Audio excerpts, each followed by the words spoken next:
Messieurs, dames, le prix Goncourt des lycéens a été attribué à Joël Dicker pour La vérité sur l'affaire Eric Hébert aux éditions Deux fois la Loi.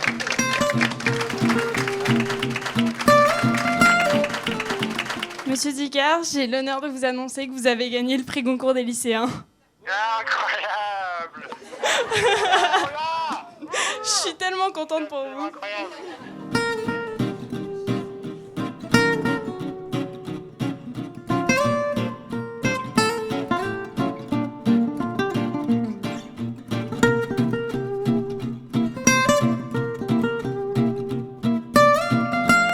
Lire les romans, c'est pas nécessairement des romans que j'aurais lus habituellement.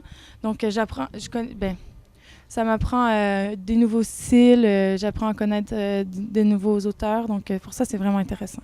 Je suis très satisfaite du fait que ce soit La vérité sur l'affaire Eric Hébert qui soit proclamé gagnant du Goncourt des lycéens. C'était un très bon livre. C'est un livre qui est très bien fait, même s'il est long. Il y a beaucoup de suspense. Il y a une très belle analyse de la société américaine, une très belle analyse des relations entre les gens. On a aimé, c'est un livre très profond.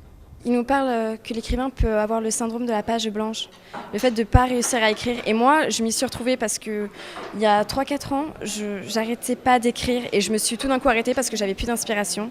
Et là, dans son livre, il parle justement du fait que ça touche tous les écrivains. Je ne me considère pas comme un écrivain, mais j'écris de temps en temps. Et il parlait des 31 leçons. Et en fait, on prend un peu ça comme modèle. Et donc moi, ça m'a plu, ça m'a touchée.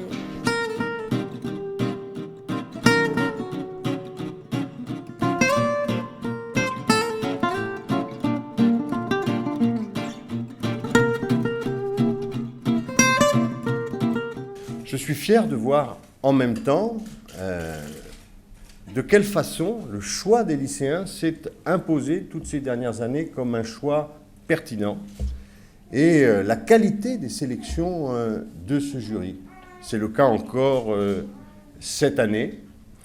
Beaucoup de gens m'avaient signalé la qualité du livre de Joël Dicker et c'est vous qui l'avez aujourd'hui honoré.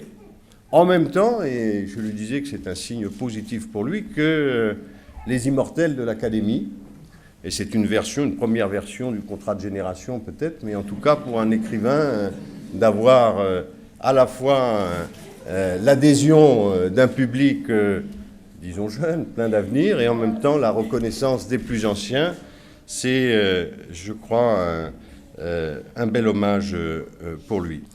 C'est bien cet amour partagé de la littérature qui nous réunit ce soir, ce même amour qui avait donné lieu à cette belle idée qu'avait eue une responsable de communication du magasin Fnac de Rennes, je crois qu'elle est là, Madame Brigitte Stéphan, et Bernard Ledoz, un enseignant.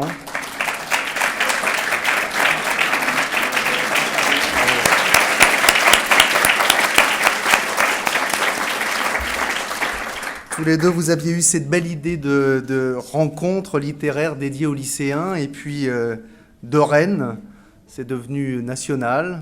C'est devenu un partenariat fort entre la FNAC et l'Éducation nationale, grâce au soutien indéfectible, sans faille, de l'Académie Goncourt.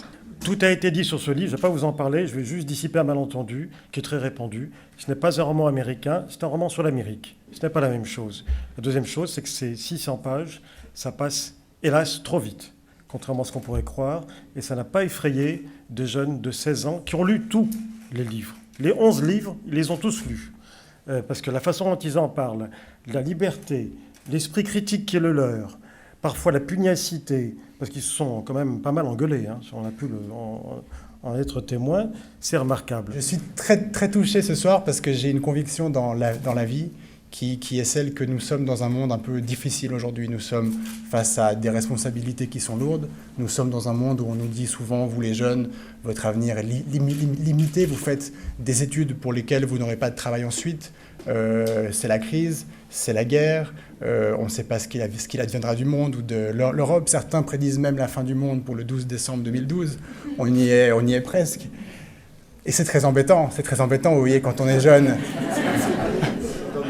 C'est très embêtant quand on est jeune et qu'on demande qu'une chose, c'est de pouvoir rêver un peu. C'est très embêtant quand on est jeune et qu'on a envie de faire un monde un petit peu meilleur. C'est très embêtant quand on est jeune et qu'on a envie justement de dire mais est-ce que ce monde, c'est pas le nôtre? Est-ce que ce serait pas plutôt à nous de pouvoir aujourd'hui dire comment on aimerait le faire et puis prendre notre destin en main et faire de ce monde un petit peu meilleur? Et donc oui, je suis épouvantablement touché d'être là ce soir. Parce que oui, j'ai l'impression que pour la première fois de ma vie, j'ai l'impression que ce rêve de me dire, ben voilà, ce sont nous les jeunes qui faisons le monde, j'ai l'impression que ce rêve, et vous voyez, je suis très ému, j'ai l'impression que ce rêve se réalise ce soir.